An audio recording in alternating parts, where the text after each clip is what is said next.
I need to tell you about my uncle. Not because I want to, but because someone should know what happened to him. My uncle worked as a watchman at a cremation ground in our village. His job was simple: stay through the night, watch the burning pyres, and make sure every body was fully cremated by morning. If a body wasn't burning properly, if an arm or a leg had fallen away from the flames, it was his job to push it back in.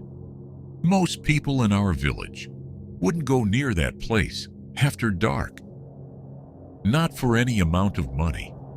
But my uncle was different. He wasn't afraid, at least not at first. He had been doing this job for almost 3 years when he started telling us things, strange things, things that happened in the middle of the night when he was completely alone.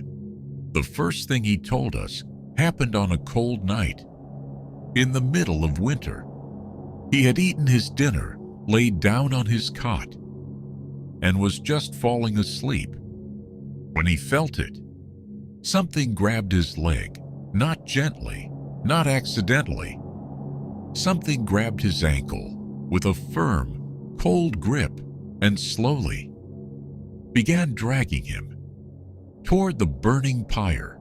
He woke up screaming and kicked out as hard as he could. Whatever was holding him let go. He sat up, breathing hard, his heart pounding, and looked around. There was nobody there, just the orange glow of the burning pyre and the dark, empty ground stretching out around him. But when he looked down at his ankle, there were marks, red marks, like fingers. He told my father about it.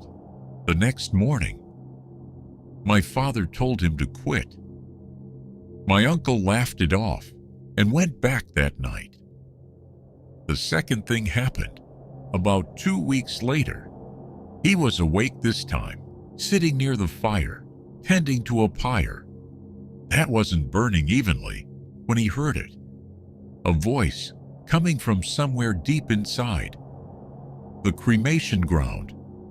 At first he thought he was imagining it, but then it came again, louder this time.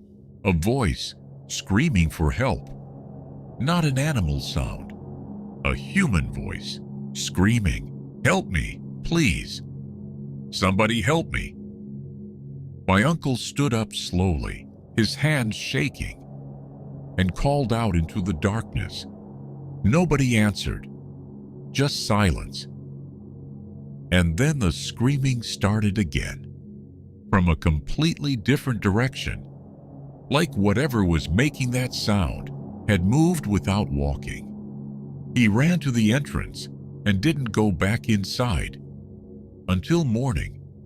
After that night, he started keeping a small oil lamp burning beside him always.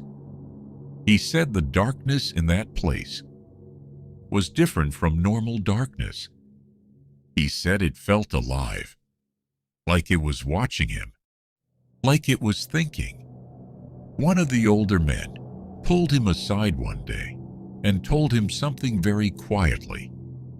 He said this cremation ground was built over an older one, a much older one, from hundreds of years ago, and that some of the souls burned there in ancient times had never left. My uncle was a stubborn man, a proud man. He refused to be scared away from his own job, so he stayed. For 3 more months he stayed, and things kept happening. His cot moved on its own while he was lying in it. He heard footsteps on the gravel around him when nobody was walking. Once he saw a figure standing between 2 pyres in the middle of the night, just watching him. That disappeared the moment he looked directly at it. He stopped sleeping. during his night shifts entirely. He stopped eating much. He started looking thin, hollow, like something was taking something from him slowly. The last time I saw my uncle was on a Sunday afternoon.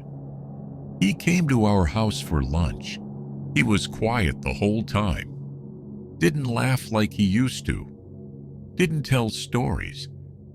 Just sat there, eating slowly, staring at nothing. Before he left, he stopped at the door and turned around. He looked at me for a long moment, and then he said something I have never forgotten. He said, "Some places remember everyone who has ever died there, every single one, and they don't like being watched." Then he left. That was the last time anyone in my family saw him. He went to work at the cremation ground that Sunday night, and by Monday morning, he was gone. His cot was there. His lamp was there. His food tin was there. Everything he owned was exactly where he left it. But my uncle was nowhere. The police searched for 3 weeks. They found nothing. No footprints leaving the ground. No sign of struggle. No explanation. Nothing. To this day, nobody knows what happened to him that night. But sometimes, when I think about that last thing he said to me, I wonder if whatever was in that place finally decided that it was done being watched.